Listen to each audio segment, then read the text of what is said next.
সর্বপ্রথম আপনারা প্লে স্টোরে গিয়ে অনুলিপি লিখে সার্চ করলে পেয়ে যাবেন। দেখুন অ্যাপটার লোগো দেখুন, আপনারা অনুলিপি লিখে সার্চ করলে পেয়ে যাবেন। বাংলা বা ইংলিশে অনুলিপি লিখলেই আপনারা কিন্তু অ্যাপটা পেয়ে যাবেন খুব সহজে।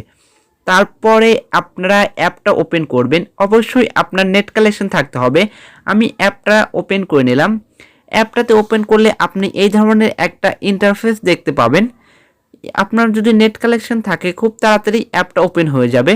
তারপর দেখবেন যে এখানে অনেক ধরনের আছে, অনলাইন ইমেজ। আপনার যদি ইমেজ না থাকে এখান থেকে অনলাইন ইমেজও আপনি নিতে পারবেন। যে কোনো ধরনের ইমেজ আছে, এখানে অনেক ধরনের ইমেজ কিন্তু আছে। আপনারা চাইলে এখান থেকে যে কোনো একটা সিলেক্ট করে আপনারা নিতে পারবেন। স্পট ইমেজ, স্পটের ইমেজ আছে, নাইট ইমেজ আছে, রেইন ইমেজ আছে, অনেক ইমেজ আছে, আপনারা এখান থেকে নিতে পারবেন। আবার চাইলে এখানে দেখবেন যে টেমপ্লেট লেখা আছে, মানে আপনার সব কিছু করা আছে, চাইলে এগুলো নিতে পারেন। দেখবেন যে এখানে কিন্তু সব কিছু তৈরি করা আছে।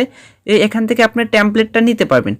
এখান থেকে আপনার টেমপ্লেট নিয়ে যে কোনো একটা নিয়ে এইভাবে তৈরি করতে পারবেন, আপনার ছবি প্রয়োজন হবে না। এগুলো এখানে পেয়ে যাবেন। তারপর ব্যাগে চলে আসবেন। আমার মেন কাজ হলো আমার নিজের ফটো দিয়ে আমরা ফেসবুকের জন্য যে এখনকার যে ইমোশনাল স্ট্যাটাস ভিডিও চলতেছে, আমরা এটা ইউজ করব, এটা তৈরি করব। আমরা ব্যাগে চলে আসবো। ব্যাগে আসার পর দেখবেন যে লেখা আছে চুজ ফটো, এটাতে ক্লিক করব। এটাতে ক্লিক করার পর আপনারা চাইবে গ্যালারি না ক্যামেরা, এখন মানে ফটো উঠে আপনারা তৈরি করতে পারবেন। আবার গ্যালারিতে গিয়ে আপনার ফটো, পছন্দের ফটো, আপনি যে ফটোটা দিয়ে ইমোশনাল স্ট্যাটাস ভিডিও তৈরি করতে চান, আমি এই একটা ফটো অ্যাড করে নিলাম। ফটোটা অ্যাড করার পর দেখবেন যে লেখা আছে ক্রপ এবং ডন্ট ক্রপ। আমারটা ফটো কোনো ক্রপ করতে হবে না, সেজন্য আমি ডন্ট ক্রপ দিলাম। ডন্ট ক্রপে দেওয়ার পর আপনাকে একটু ওয়েট করতে হবে। আপনার ফটোটা এখানে নেবে, তারপর দেখবেন যে লেখা আছে এখানে লিখুন। এখন আপনি যে ইমোশনাল কিছু লিখবেন, এখানে চলে আসবেন, এখানে লেখনে ক্লিক করবেন। তারপরে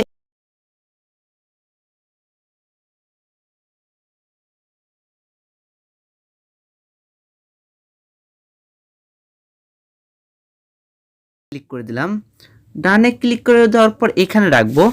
তারপর টেক্সট সাইজটাকে আমরা কিছুই করব না, শুধু টেক্সট কালারটা চেঞ্জ করে দেব। এটাতে এই কালার রাখবো। তারপরে ডান করে দেব। ডান করে দেওয়ার পর এটা থাকবে ঠিকই। তারপর এখন আমরা ফন্টটা চেঞ্জ করে নেব। এইখান থেকে আমরা একটা ফন্ট সিলেক্ট করে নেব। এই ফন্টটা দিলে কীরকম লাগে, আমরা সুন্দর একটা ফন্ট এখানে দিয়ে নেব। এখানে অনেক ফন্ট আছে, আপনার চাইলে যে কোনো একটা ইউজ করতে পারবেন। আপনার পছন্দ অনুযায়ী আপনাদের যে ফন্টটা পছন্দ সেই ফন্টটা নিয়ে নেবেন। আমার এই ফন্টটা পছন্দ, সেজন্য এই ফন্টটা নিলাম। তারপর ডানে ক্লিক করে দিলাম। আমার ফন্টটা কিন্তু এখানে অ্যাড হয়ে গিয়েছে। আমরা এইখানে রাখবো, সুন্দর করে এইখানে রাখবো।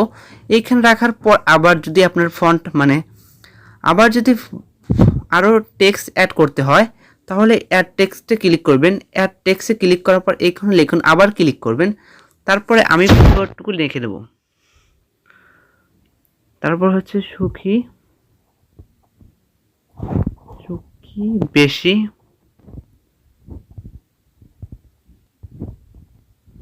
বেশি বাস্তবে।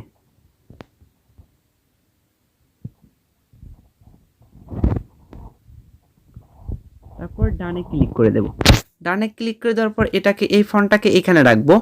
রাখার পর এটাকে আমরা ফন্ট ইউজ করব।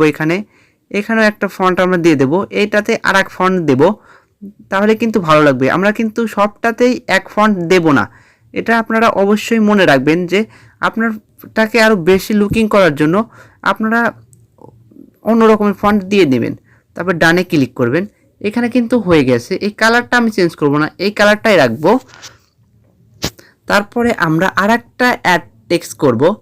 আমরা এই যে আবার প্লাস আইকনে ক্লিক করব, তারপরে অ্যাড টেক্সটে ক্লিক করব। অ্যাড টেক্সটে ক্লিক করার পর এখানে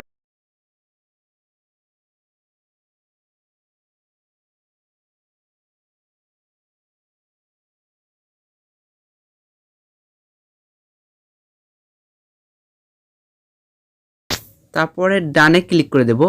ডানে ক্লিক করে দেওয়ার পর এটা এরকম এরকম এইরকম করে রেখে দেবো, তাহলে কিন্তু সুন্দর লাগবে আপনার।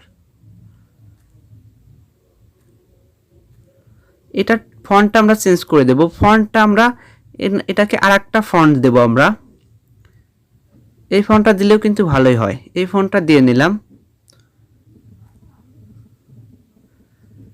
আপনাদের কিন্তু দেখিয়ে দিলাম, খুব সুন্দর হবে, খুব দেখতে কিন্তু আপনাদের লুকিং লাগছে। আপনারা কিন্তু এইটাতে সাথে একটা গান ইউজ করে আপনারা তৈরি করতে পারবেন খুব সহজে। এই দেখেন খুব সুন্দরভাবে কিন্তু তৈরি হয়ে গেছে। চাইলে আপনারা বড় করতে পারবেন, ছোট করে রাখতে পারবেন, আপনার পছন্দ অনুযায়ী আপনারা রেখে দেবেন। এখান থেকে রিসাইজও করতে পারবেন, আপনার পিকচারটাকে একটু বড় করে নিতে পারবেন, এরকম করে বড় করতে পারবেন, আর এরকম করে ছোট করতে পারবেন, এরকম করে করতে পারবেন। আপনার ফটোটা মানে পিকচারটা যেভাবে ইচ্ছা সেইভাবেই রাখতে পারবেন, এবার ছোট করতে পারবেন। আমি এই বরাবর রাখবো। তারপরে এখন আমরা এগুলোকে আবার অ্যাডজাস্ট করে কিন্তু বসাতে হবে, আমরা বেশি করব না। এটা এরকম রাখবো, এটা এরকম রাখবো, এটা এরকম রাখবো, তাহলে কিন্তু দেখতে খুব সুন্দর লাগছে। আপনারাও কিন্তু তৈরি করতে পারবেন। আপনারা চাইলে এখান থেকে আবার শ্যাডো দিতে পারবেন, স্টাইলিশ করতে পারবেন, অনেক কিছু করতে পারবেন। আবার এখান থেকে পিকচার অ্যাড করতে পারেন, কালারও করতে পারবেন। আমার এটার কিন্তু কালার কিছুই করি নাই, এখানে ওভারলে করতে পারবেন, আপনার ইচ্ছা অনুযায়ী অনেক কিছু করতে পারবেন। এখানে ফন্ট, আবার আপনি যদি ফন্টটা করতে চান, অ্যাড ফন্টে ক্লিক করে ফটোর কালার চেঞ্জ হবে। কিন্তু এটা কিন্তু আপনার ফটোর কালার চেঞ্জ হবে, আপনার টেক্সটের কালার কিন্তু চেঞ্জ হবে না। পিকচার আছে, এখানে শ্যাডো আছে, আপনি কিন্তু শ্যাডো দিতে পারবেন। এখানে দেখবেন যে শ্যাডো লেখা আছে, আপনার টেক্সট লেখা লাগবে, তারপর শ্যাডো লিখতে হবে। আমি আর কিছু করবো না, বেশি কিছু করলাম না, আপনাদের শুধু অ্যাপটা দেখে দিলাম। তারপর উপরে দেখবেন যে লেখা আছে সেভ, সেই সেভে ক্লিক করবেন, আপনার ফটোটা কিন্তু সেভ হতে শুরু করবে। আপনার যদি অ্যাড চলে আসে তাহলে অ্যাডটা দেখে নেবেন, অ্যাড দেখার পর আপনার গুণনে ক্লিক করবেন, তারপরে আপনার সেভ ইমেজ টু গ্যালারিতে ক্লিক করলে আপনার ফটোটা সেভ হয়ে যাবে। আজ এই পর্যন্তই, দেখা হবে পরবর্তী কোনো ভিডিওতে। এই পর্যন্ত ভালো থাকুন, সুস্থ থাকুন, আল্লাহ হাফেজ।